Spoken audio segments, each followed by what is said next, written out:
Ben écoute, merci. Encore une fois, merci de... Les deux hommes se connaissent depuis longtemps. De ton pays et de ta maison. L'essentiel, c'est mon pays. Exactement. Vraiment. Une maison.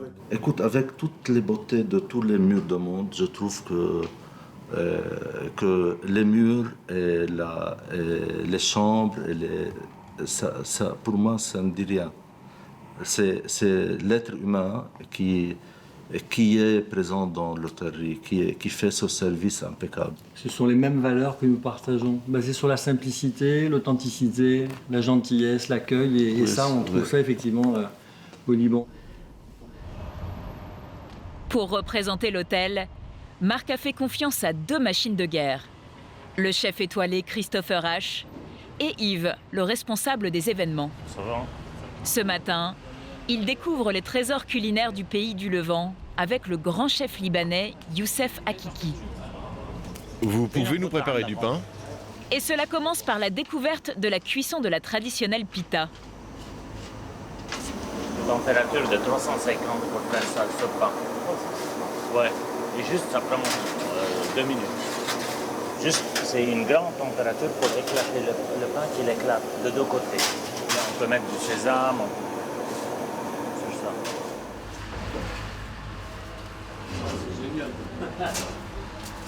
J'adore. Même dedans, il y a. Comme toujours, Christopher, le chef globetrotter, retombe en enfance. Mais ce n'est là que l'apéritif. T'as vu? Marché de légumes. Il vend les légumes. Ouais, pour le quartier, il passe avec sa vanette. Youssef Hakiki leur a réservé un petit déjeuner typique dans l'une des adresses les plus populaires de la capitale. Au menu, houmous, caviar d'aubergine, légumes confits, un mezzé copieux. Commandez, chef. Vous commandez. Non, c'est pas un peu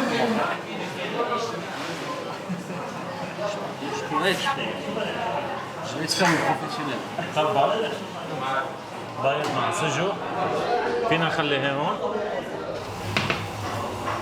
C'est étonnant comme petit déjeuner. C'est un grand déjeuner. C'est calorique. Ça va tenir au corps. Là, on va être bien pour la journée. Tout à fait.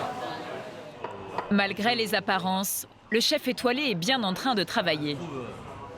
C'est frais maintenant, c'est assez fort. Parce que c'est frais. Ouais. Mais c'est bon. Ah oui, c'est bon. Mais c'est fort. Il compte s'inspirer de cette cuisine généreuse pour revoir ses classiques. On va le faire un peu comme ça. Pour la tourtatouille demain. Ouais. J'aimerais bien un peu... Côté fumé, côté... Exactement. Hein? Ça, c'est bien. C'est super bon. Oh, le café. Ajouter une touche d'Orient dans sa cuisine française, c'est son secret pour appâter les 80 convives attendus demain. T'es pas obligé à le voir. Il récupère le mar et on fait le café.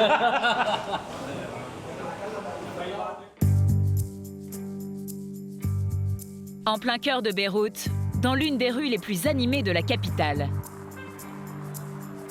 C'est ici que se trouve la demeure d'exception du styliste Elissab. À l'abri des regards, une oasis de verdure. C'est dans ce petit coin de paradis que ce soir va se jouer un peu de l'avenir du Crillon. So 2 guys for the napkin, 1 guy to clean all the plates. Yves a aujourd'hui la lourde responsabilité d'exporter le service à la française. À l'hôtel de Crillon, il gère tous les événements exceptionnels. C'est un événement important parce qu'on exporte notre savoir-faire, on exporte notre image, donc on veut que tout soit réussi et on veut que les gens parlent de cet événement encore longtemps. Pour donner aux convives le sentiment d'être aux 10 places de la Concorde, il a emporté avec lui plus de 500 kilos de bagages. Des malles remplis de vaisselle, de linge et d'uniformes. C'est le mieux que l'on puisse faire. En disposant les nappes de cette manière, c'est le mieux qu'on puisse faire. Mais ce qu'il n'a pas pu emporter avec lui, ce sont ses équipes. Il faut retirer les plis.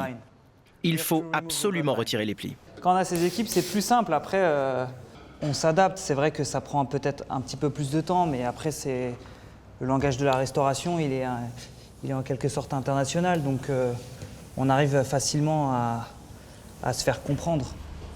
Christopher aussi a laissé sa brigade à Paris. Mais il tient à ce que tout soit parfait dans les assiettes. Monsieur le directeur. Monsieur le chef des cuisines. Ça va? Ça va Yves? Et Tu vas toi, bien? ça Prêt? va? Tu me montres un petit peu? Si t'as bien bossé, vous me montrez un peu si... Et dans la salle, il va se rendre compte qu'Yves a omis de lui transmettre une information capitale. Ça va, il y a de la place. En plus, celle-là, c'est la plus chargée. 12, t'en as combien de 12? Non, tu m'as mis 4 tables de 12. Donc ce qui fait qu'on est à 96. On fait 100. C'est bien de le savoir. Hein. Merci. Hein. De 80, on passe à 100. Tu sais que je t'adore. Bienvenue, chef. Heureusement que... Qu'est-ce que vous voulez, le dîner du succès? Les gens vont se battre pour venir ce soir. On passe de 80 à 100, c'est exceptionnel. Mais vous inquiétez pas, il n'y a pas de problème. Mais il me fait toujours ça, il me fait toujours le coup. À l'hôtel, c'est pareil. Chef, on est à 20, et puis 2 heures après, on est à 40. Et ça sort du frigo, comme ça, par magie. La pizza libanaise. Hein, vous donnez de la force à vos équipes, chef? Ah, il faut, c'est important, là. La réussite de la soirée Habibi. dépend entièrement de Yves et Christopher. Allez, tiens, pour toi, ça. Mais si vous avez besoin d'un coup de main pour finir le setup, tu sais, Yves, on est là, hein. Mais les deux frères d'armes préfèrent dédramatiser et en rire. Yves, on est là, hein. C'est un travail d'équipe. C'est pour ça, quand on a une équipe, on peut déplacer des montagnes. Ce soir, l'élite de Beyrouth est attendue pour cette soirée très privée. Christopher et Yves devront leur montrer que l'hôtel de Crillon est de nouveau incontournable. Au Liban, la nuit est tombée.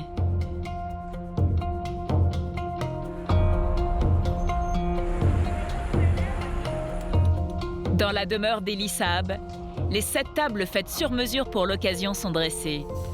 Toute l'équipe s'attelle aux derniers détails. Pour Yves, le moment est décisif. Il doit briefer ses 10 serveurs libanais recrutés pour l'occasion. C'est vraiment important et c'est pour ça qu'on a besoin de vous et c'est pour ça qu'on est nombreux ce soir. C'est pour délivrer vraiment le meilleur service que l'on puisse. Okay, et les choses les plus importantes, c'est que le client ne doit manquer de rien. D'accord? Donc même si ce brief fait un peu office de formation express. Ce qui est important, c'est de toujours garder le sourire. En moins de 10 minutes, il doit leur transmettre la rigueur d'un service traditionnel. On va faire un service vraiment à la française. Ça veut dire qu'on va partir chacun avec une assiette à la main. Et la règle numéro 1 est de servir les plats simultanément. Quand Roy fait un signe de tête, vous posez tous en même temps. Okay? Une chorégraphie qui nécessite normalement beaucoup d'entraînement. Ok, we need to go, guys. Yes. Pas de temps à perdre. Il est 20h et les premiers invités arrivent. Dans les coulisses, Yves donne le dernier coup de polish. Il faut le faire plus haut pour que ça... Voilà. Des gants et un foulard. Et voilà les 10 nouvelles recrues transformées en serveurs de l'hôtel de Crillon. Bienvenue à l'hôtel de Crillon. Eh non, on ne le jette pas. Okay. Eh, votre taille de gants? Mais cela sera-t-il suffisant pour impressionner les convives? Car ce soir, c'est toute l'élite de Beyrouth qui est attendue. Des ministres, des businessmen, des stars locales, la crème de la crème qui peut potentiellement demain devenir une clientèle fidèle du nouveau Crillon. En cuisine, Christopher et Youssef s'occupent des derniers réglages.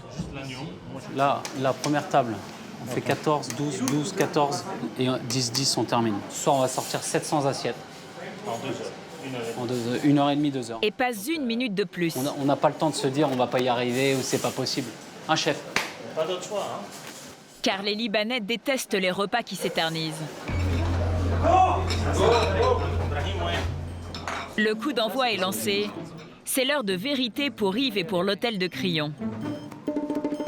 Tiens, mets-moi des assiettes là-bas, comme ça ils vont au fond directement. Les 10 minutes de formation seront-elles suffisantes? De loin, Yves scrute chaque geste. Et le résultat est loin d'être à la hauteur. Mais Yves, le perfectionniste, n'a pas le choix. Pris dans le tourbillon, il doit maintenir l'ordre. Je leur dis quand ils ils arrivent ici, ils doivent se taire. C'est pas un jeu. Dis-leur, ils arrivent ici, c'est silence. Et le rythme. C'est dur comme service. C'est une belle épreuve. Une belle épreuve dans une carrière. Yves, on peut ou pas? Oui, je commence à les faire venir. Bah dis-moi si je peux commencer à dresser. J'en ai que 3, mais 18 minutes. D'abord que j'en collecte 10 autres. Là, quand il est comme ça, c'est qu'il est dans la merde. Christopher H, lui, ne se laisse pas impressionner. Allez, c'est bon, on y va. Eh les gars, je vais pas attendre 2 heures là. On peut pas attendre, hein. Posez vos assiettes, on y va là. Hein. On regarde pas la lune. Il tient à garder la cadence, d'autant qu'il doit envoyer son plat signature, Allez, la terre là. Allez, bascule ici. Bascule. le champignon de Paris. Voilà. Tiens, mets les tourtes au four. Ouais. Vas-y, pose pour moi, tu crois que j'ai le temps? Dans les salons, c'est une toute autre ambiance. Dans le cadre feutré et chic créé par Yves, les invités se régalent tranquillement avec les plats de Christopher. Il n'y en a qu'un debout, c'est Marc Raffray. Ce soir, il papillonne d'invité en invité pour prendre la température et surtout vanter les charmes de son hôtel. À peine le repas terminé, les stars de la soirée sont appelées pour une ovation.